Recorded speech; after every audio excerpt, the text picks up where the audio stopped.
गुज़िश्ता 2 दहाइयों के दौरान बरतानिया और चीन के दरमियान माशी ताल्लुकात में बहुत इजाफा हुआ है। 1999 में चीन बरतानवी मसनूआत दरामद करने वाला 26वां बड़ा मुल्क था, जो कि अब 6 नंबर पर आ गया है। पिछले साल दोनों मुल्कों के दरमियान इक्तिसादी तावन रिकॉर्ड सतह पर पहुंच गया था, जिसमें इंफ्रास्ट्रक्चर मंसूबों और तलीम का बुनियादी किरदार था। बरतानिया की चीनी कंपनी हवावे के 5G नेटवर्क के मंसूबे पर यू टर्न के बाद लंदन और बीजिंग के ताल्लुकात में तनाव आ गया है और जिन ताल्लुकात का दोनों मुल्कों को फायदा हुआ वो अब खतरे से दो चार हैं। और आज हम आपको बरतानिया और चीन के मुआशी ताल्लुकात के बारे में वो हकायक बताएंगे जो आज से पहले कभी किसी ने आपके सामने नहीं रखे होंगे। मैं हूँ फैसल रशीद, आप देख रहे हैं पाक FR TV।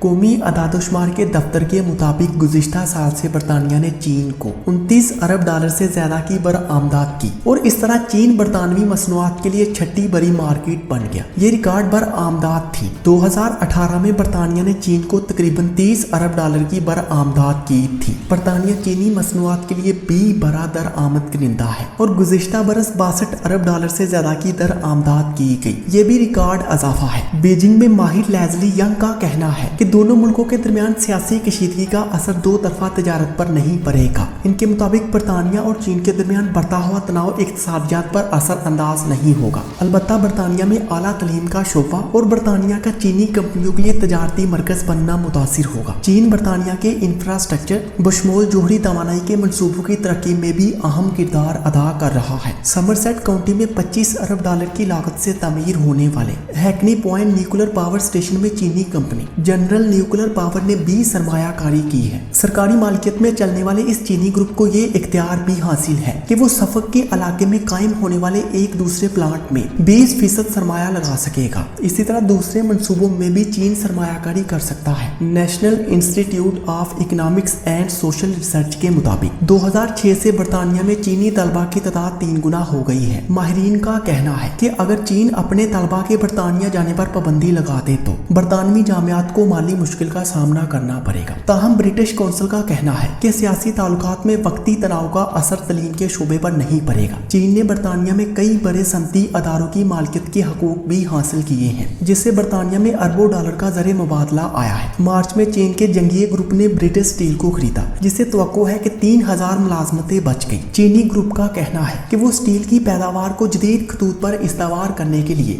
1.27 अरब डॉलर की सरमायाकारी करेगा। टेक्नोलॉजी कंपनी हवावे ने 2005 से बरतानिया में वसी पैमाने पर सरमाया लगाया है। अगरचे हवावे 5G नेटवर्क की तनसीब में शामिल नहीं होगी, मगर टेलीकॉम के मौजूदा इंफ्रास्ट्रक्चर में इसका बहुत बड़ा हिस्सा है। हवावे ही सबसे ज्यादा ज़ेरे बहस रहने वाली कंपनी है, मगर इसके अलावा इस शोबे में दूसरी कंपनियां भी हैं जिनके ताल्लुकात चीन और बरतानिया से हैं। अगरचे सरमायाकारी का ज्यादा बहाव चीन से बरतानिया में हुआ है, मगर बाज बरतानवी कंपनियां भी हैं जो 1.4 अरब आबादी वाले चीन में कारोबार कर रही हैं, जहां लोगों के पास खर्च करने को पैसा है। बरतानवी कंपनियों की तजारत तवानाई, कारसाजी, अद्वियात साजी और माली खिदमात के शोबों पर मुहित है। गुज़िश्ता बरस जर्मनी में चीनी सफीर ने खबरदार किया था कि अगर जर्मनी में हवावे के 5G नेटवर्क्स में रुकावट डालने की कोशिश की गई तो इसके नताइज जर्मन कारसाजों के लिए अच्छे नहीं होंगे। इनके इस बयान के बाद खदशा पैदा हो गया था कि बीजिंग इस तरह के हथकंडे दूसरे मुल्कों के मफादात के खिलाफ भी इस्तेमाल कर सकता है। शंघाई में कायम market intelligence firm emerging strategy का कहना है कि कौमी मफाद की बात आए तो चीनी हुक्मरान जमात की जानब से बाइकाट की अपील पर शहरी अमल करने में देर नहीं लगाते। मगर चीन में ब्रिटिश चैम्बर ऑफ कॉमर्स के सरबराह स्टीवन लिंच ने मीडिया से गुफ्तगू करते हुए तवक्को जाहिर की कि इस तरह की नौबत नहीं आएगी। इनका कहना था, हमें तवक्को है कि बरतानवी कारसाजों को जो चीन में गाड़ियां दरआमद करते हैं और मुकामी तौर पर भी तैयार करते हैं, बरतानवी हुकूमत के फैसलों की वजह से निशाना नहीं बनाया जाएगा। कारोबार की हामी ग्रुप ने खबरदार किया है कि बरतानवी टेलीकॉम और IT कंपनियों को भी खतरा हो सकता है। मगर स्टीवन लिंच का कहना है, सियासी कशीदगी के बढ़ते हुए माहौल के बावजूद आने वाले महीनों के दौरान दोनों मुल्क ठोस तजारती और सरमाया कराना ताल्लुकात बरकरार रख सकेंगे। तो दोस्तों, कैसी लगी आपको ये मालूमात हमें कमेंट सेक्शन में बताएं और मजीद इसी तरह की वीडियोस देखने के लिए पाक FR TV को सब्सक्राइब करें। Thanks for watching this video.